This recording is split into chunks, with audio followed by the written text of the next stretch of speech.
Hello, this is 6 Minute English from BBC Learning English. I'm Phil. And I'm Pippa. Here at 6 Minute English, we love discussing new tech. One of the most controversial technologies of recent years is driverless cars, also known as self-driving cars, autonomous cars, or robo-taxis. Many people say they wouldn't feel safe in a car without a human driver, but there are concerns from other road users too. Pedestrians, runners and cyclists. How will driverless cars interact with them? It's a problem Professor Stephen Brewster from Glasgow University has been working on. He explained more to BBC World Service programme Tech Life. If you're outside the vehicle right now, you can see the driver inside the vehicle, you can wave to them, they can see you, you can make eye contact. But when you come to an autonomous vehicle, there's no person in the driving seat. So how do you negotiate whether they're going to go, whether they're going to let you go? On my walk to work, I need to cross the road. Usually a driver makes eye contact with me. They look directly into my eyes and then wave me across. To wave means to raise your hand and move it from side to side. It's a gesture for saying hello or a way of telling a person to do something. Luckily, Phil, you usually arrive safely at work, and as yet there aren't no driverless cars in London. But Phil, how would you feel about crossing that road in front of a robo-taxi? Well, maybe a little bit nervous. I might wait for it to go and go behind it or something. Yeah, I get that. I think maybe as we get more used to these technologies, we'll get more used to how to deal with them and when to cross. But in this episode, we investigate the tech helping driverless cars communicate on the roads. We'll learn some useful new words and phrases, and as usual, you'll find all the vocabulary on our website, bbclearningenglish.com. But first, I have a question for you, Pippa. As you mentioned, we don't have self-driving cars here in London yet. So, which was the first city to have fully driverless robo-taxis on the streets? Was it A, Philadelphia, B, Phoenix, or C, San Francisco?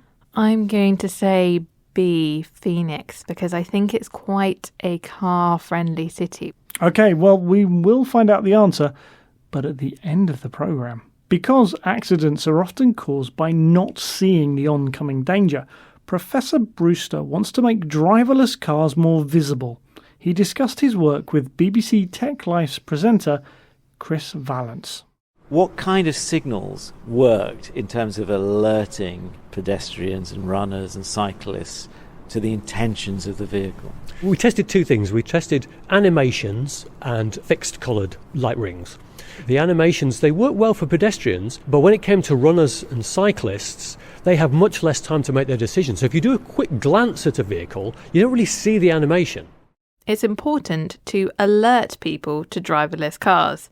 To alert somebody means to warn them about a potential danger. Some cars do this with animations, displays of moving images, for example, a green man walking, to signal it's safe to cross. Animations alert pedestrians, but are not suitable for runners and cyclists who are travelling too fast to react. They only have time for a glance. A glance at something means a quick look. So instead, Stephen's team used coloured light rings similar to traffic lights to warn cyclists and runners. Culture is another problem. The meaning of body language can change. For example, hand waving can mean please proceed in one culture, but thank you in another. Amar El-Tai is a researcher at the Advanced Institute of Science and Technology in South Korea.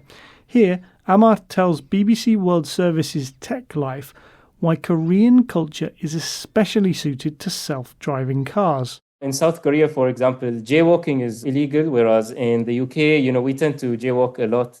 Jaywalking is an American English word. It means crossing the road at a place where crossing is not allowed or without taking care. Unlike Britain, jaywalking is rare in South Korea, making the country safer for autonomous cars. We've heard a lot about making driverless cars safer, and with plans to introduce them to London later this year, we'll soon see how safe they really are. Now, isn't it time to reveal the answer to your question, Phil?